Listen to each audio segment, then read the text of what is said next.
Hey guys, Mr. Happy here and welcome to part 2 of everything we know about the expansion regarding Final Fantasy XIV's first expansion, Heavensward, which is slated for release in spring of 2015.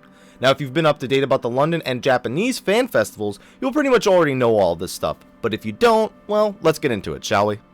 So really all of part 2 is going to be an expansion of the topics that we learned about in part 1, where we were given just broad topics and not really any hard details. Part 2 is going to have the hard details about most of the things that we discussed in part 1. So let's start off with the stuff that came out of the London Fan Festival, and that would be flying mounts, beast tribes, and primals. So the first thing that I want to touch upon from part 1 or expand upon is flying mounts. It's been a bit of a controversial topic among the Final Fantasy fan base, so let's talk about some of the flying mounts that we're going to be getting, what you're going to be able to do with them, and more information like that. So one of the first mounts that we were shown, shouldn't be a surprise to anybody, is the Black Chocobo mount. If you've played the older Final Fantasy games, you know that this is pretty much a staple chocobo that can fly. You know, it's not out of the ordinary in the Final Fantasy series.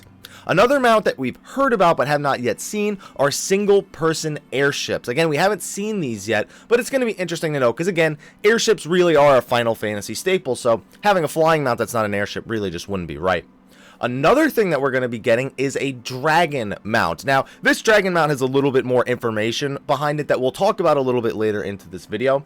But we were told that one of these mounts will be important to the story, and I feel it's pretty safe to assume that it's going to be this one, especially based on what they are including with the collector's edition, but we'll talk about that later. Now, in regards to actually using these flying mounts, the areas are designed to require flying mounts to get around, which is why the Black Chocobo is given to you fairly early on. There's going to be seamless flying in the new areas, and yes, new areas. So we're not really going to be flying all too much in the old ones. I think that was an expectation a lot of people had, that we would just be able to fly over all the old zones, and there may still be a chance for that, but not through the traditional single-person flying mounts that you're seeing here. These are pretty much going to be exclusive to the Heavensward areas. Now again, seamless flying is going to be a thing. Flying is going to be important. There's going to be floating islands all over the place with enemies inhabiting them and treasures on the different islands in the sky. It was even said that looking for treasure on floating islands could be one of the many play styles that players decide to go for. Very interested in that because that almost sounds Hunt-esque, where players just do open world content and that is their choice of content to do. Wondering really what that's going to be like if it's exactly how it's described here. Now, I've shown you 3 flying mounts. There are currently 6 flying mounts in development, and we do know one more of them, but again, it's something that I'm going to save for a discussion later on in this video. So hopefully flying mounts can be implemented in a way that is meaningful and doesn't take away from the world, because that is one of the legitimate concerns that people are having, that we're going into this fully fledged flying mount expansion. So we'll just have to wait and see for more information, but that's what we have so far. Now, the next thing that we're going to expand upon are the new beast tribes and the primals that they worship. Now, it wouldn't be a Final Fantasy XIV patch if we didn't have new beast tribes and primals now, would it? So we were teased 2 beast tribes and 3 primals, so I'm only going to mention 2 of them right now. The first beast tribe that we were teased were the Vanu, which were a more bird-like beastman tribe out there in the lands of Dorvania. And we also learned that their primal is going to be Bismarck. Yes, you guys may remember him from some of the older Final Fantasies if you've been a long-time player. He was a whale back then, but now he seems to be a sky whale, and he is quite massive in size as well. It's said that the idea behind the fight we may see for him, he might even be fought on an airship in the sky with no rails. So yes, this does sound like another you can fall off and die kind of fight, but that's just what they've been hinting at. We don't know that for sure just yet. Now, another new beast tribe that's going to be introduced to us in the expansion is the Nath, which are a more bug-looking beastmen. In fact, they are very similar to the Urutan Yensa from Final Fantasy XII, specifically their legs, if you take a look at this comparison picture right here. But again, we don't know too much more about them other than that. However, they are going to have a primal that is unique to Final Fantasy XIV. This is not a summon that you've seen in the earlier Final Fantasy games, and that is Ravana. Now, this is more of like a bug meets Odin meets Gilgamesh kind of looking thing, but in my opinion, he looks pretty much like a badass. Now, he is a Lord of War, and they even openly admitted that they had Odin in mind when they designed this primal. So he looks really cool, and he's definitely drawn from some previous inspirations. He may be a new primal in Final Fantasy XIV, but there have been enemies that look like him in previous Final Fantasy games, Final Fantasy XI coming to mind most recently, as well as some other Square Enix offshoot titles. So brand new primal, but definitely draws inspiration from a few other enemies in the game. Unfortunately, we don't know too much more about this primal, but I'm looking forward to seeing him in Heavensward. Now, the information regarding the new beast tribes, the new primals, and flying mounts all came out of the London Fan Festival, which happened several months ago at this point. So, let's jump ahead to something a little bit more recent, the Japanese Fan Festival, which just happened barely a week ago at the time of the making of this video. At the Japanese Fan Festival, pretty much the rest of the slides that we were introduced to in part 1 of this video series were answered. New race, new jobs, everything, but let's go through it one at a time, shall we? So the next thing I feel like we should talk about in this video is the new race that is going to be added to Final Fantasy XIV in Heavensward, and that is the Al Ra, as you see them on your screen right now. Now, we have been being teased about this race for a very long time now, even before Yugiri didn't show us her face back in 2.2. We do know that Yugiri is indeed an Al Ra, and she'll probably reveal her face in 2.5 Part 1 or Part 2, which we can talk about a whole nother time. But basically the best way I can think to describe this race is they're like Hears or Elizans with horns. I mean, they have different body types, and they also have scales covering portions of their body, not the entire body, just portions of their body. So the big thing about this race, other than the horns, other than the scales, is the difference between the males and the females. Up till now, it's been pretty much similar. If you wanted a burlesque male or female, you went Rogan. If you wanted a small and cute character, you go male or female Lalafell, etc., etc. With the Al Ra, the males and the females are noticeably different types of characters, which I enjoy the difference in the customization between these two characters. In case you want to play an Al Ra, but you don't want to be locked down to a single body type. Now, the males, like I said, are different. They're burlesque. They're not Rogan big, but they are muscular, and they are daunting to look at. They're meant to be very, very threatening by default and the looks that they can achieve. Whereas the females are more petite. They're described as mysterious and elegant, which I guess are the right words to describe them. And they're beautiful for a dragon race. You know, they're not associated with the dragons and their looks. They are almost like a stark difference to pretty much everything a dragon or dragon-esque being is expected to be.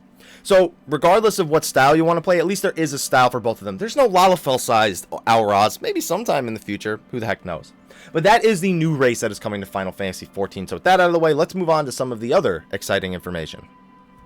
Now, earlier in the video, I did say that we were going to be getting 3 new primals, even though I only mentioned Bismarck and Ravana. And that is because I was saving the 3rd primal for this announcement, the new raid that is coming to Heavensward, the Binding Coil of Bahamut equivalent, the low man, very difficult experience, is going to be Alexander. That is right. We went directly from Bahamut to Alexander. Wonder if there's a little bit of a correlation there, do you think?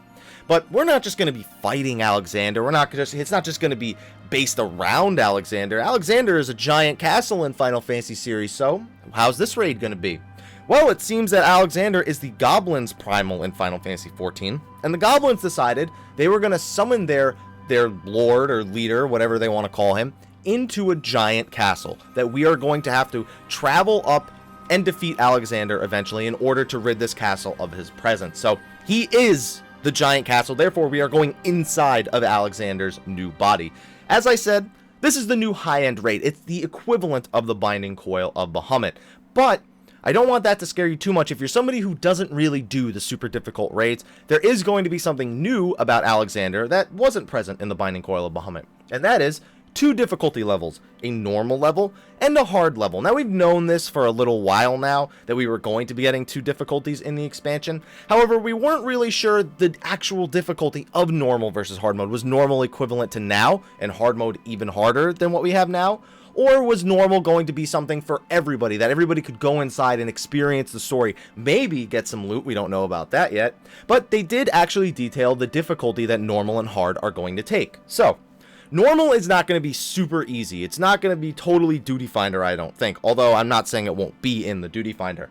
They describe normal difficulty as the equivalent of doing Coil with the Echo buff. Now, that could mean a lot of different things for a lot of different people, but what that generally means is it's post-buff, or post-nerf Coil and not pre-nerf Coil. That's the best way that I could think to translate what that means into what it means for the community in terms of completing it. So, moving on from normal mode, hard mode is where things got a little bit more interesting, because we expected after hearing that hard mode would be like no Echo Coil. Turns out hard mode is going to be, or at least the developers claim it will be, more difficult than the current Binding Coil of Bahamut. So, however many bosses we have inside of Alexander in each patch, we're going to have them twice. One's going to be normal, one's going to be hard. Very much excited for this because a lot of story was locked behind Coil, and a lot of people will not get to experience it until after the expansion comes out. So this should meet a lot more people's demands, and it should make raiding with bigger free companies a little bit less of a hassle, having normal and hard mode raids that people are able to do. But as I said, this is a follow-up to the Binding Coil of Bahamut, so I'm sure you're wondering if you need to complete it in order to enter Alexander. And no, you do not. You can enter the new raid, Alexander, without clearing the Binding Coil of Bahamut, specifically the final Coil of Bahamut that was introduced in 2.4. If you're not planning on beating it before the expansion, do not worry, it will not be a requirement in any way, shape, or form. But that's all we know about Alexander for now, so let's move on to something that I'm sure all of you really want to know about. So the next detail on this video, and probably the most popular topic in the entire video, is the new jobs that are going to be added to Final Fantasy XIV in Heavensward. Now, we've heard about 3 of them so far. I'm not going to say that there's only 3 of them, just in case they decide to reveal a 4th, but honestly, I think that this is what we're going to get. A new tank, a new healer, and a new DPS. So let's go through each of those jobs. The first one, the Dark Knight. Now, in part 1, I mentioned that they had teased this at the North American Fan Festival, but at both London and the Japanese Fan Festivals, we started to dig a little bit deeper into the job. Now, we didn't learn too much more about the Japanese Fan Festival. We did get these awesome pictures from the Square Enix Media Kit. So, while you look at those, I'm going to describe what we know about the Dark Knight. They are a tank. They are not a DPS, anyone who was hoping that they would be. They are going to wield a giant two-handed sword, also known as a greatsword for much simpler reasons. They are going to wield the powers of darkness, which could mean a few things, but based on some of the screenshots that we see here, it looks like there's going to be darkness trailing their weapons. They're going to be able to shoot darkness out of their hands. They're going to be able to coat their weapon in darkness. I don't know. They're going to be able to do quite a few different things with it. And strangely enough, they were described as a parry/evasion tank, which I have no comment on because really the way the game works right now, I don't see that working. However, I would like to see them develop new strategies and new content based around having these kind of parry and evasion tanks where constant mitigation is more important than burst mitigation. It would be really, really cool to see bosses that worked like that. But other than that, we don't really know too much about how the way the job works and how it's different from Warrior and Paladin yet. We do know that it's inspired from the anime Berserk, or the manga Berserk, I should say. Character called Guts, who wields a giant two-handed sword and has armor, Berserker armor, from what I understand. So if you're a fan of Berserk, you'll probably get a kick out of seeing the Dark Knight's animations and probably playing the job in general. But that's only the first of the 3 new jobs, so let's talk about the next 2. Now, the second new job that was revealed to us for Final Fantasy XIV's first expansion is going to be the new healer for the game, and that is the Astrologian, and that is not one that anybody was really expecting. But again, we don't really know too much about this job other than the fact that they're going to be a healer. Their weapon of choice is a star globe, which allows them to call down the power of the stars to heal and support allies. And the biggest mystery is their final mechanic, the Divining Deck, which basically is like a deck of tarot cards that they can use to do whatever. We don't know. Support allies, do damage, heal. We'll just have to wait and find out more information. We got several months until the expansion comes out to find out new information about this job. But unfortunately, that's all we have about the job so far. So let's move on to the third and final job that they have unveiled thus far. Now, the final job that was revealed for the expansion so far is finally the fabled gun job that everybody has been hearing about for such a long time now. It's not Corsair, it's not Ranger, it's pretty much nothing anyone expected, but I won't complain because the new job, the new ranged DPS gun job, is going to be the Machinist. Yes, that is how it's pronounced. And the Machinist is, well, I don't know, looks cool to me. Now, the only hint we were given about the Machinist prior to this was that it was going to be 007 related. So how does 007 really relate to a Machinist, other than the fact that they have a gun?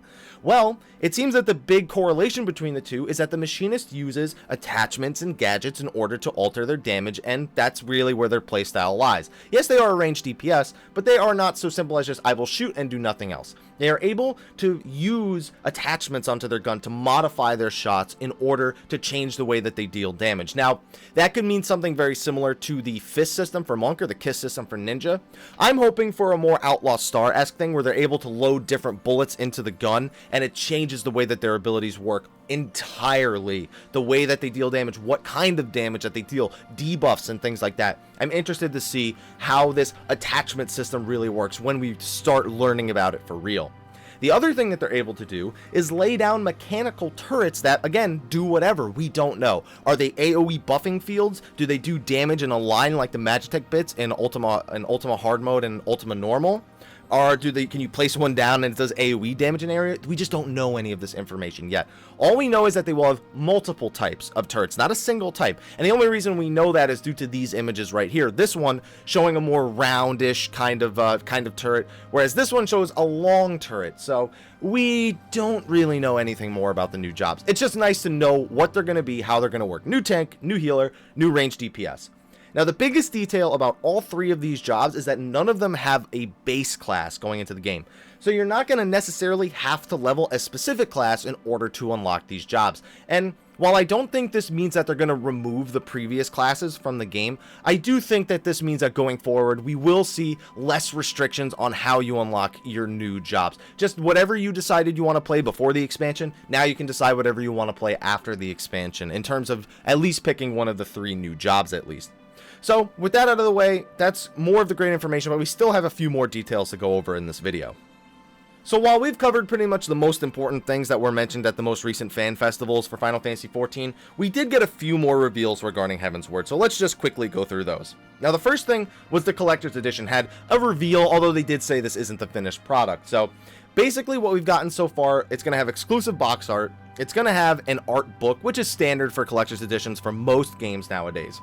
However, like most MMOs tend to do, it is going to have some digitally downloadable content, and that includes a flying mount and a few in-game items. Now, the flying mount, we know there's 6 flying mounts in development, and we can assume that this is one of them, and it is a Griffin mount. Now, don't get me wrong, Griffins are nothing new in the Final Fantasy series, but this specific Griffin doesn't look like it belongs to me. I'm wondering if this is going to be the final model, or if in the end these things are actually going to look like they belong in Final Fantasy XIV's world. I hate to be the one to say it, but this looks very WoW-esque to me.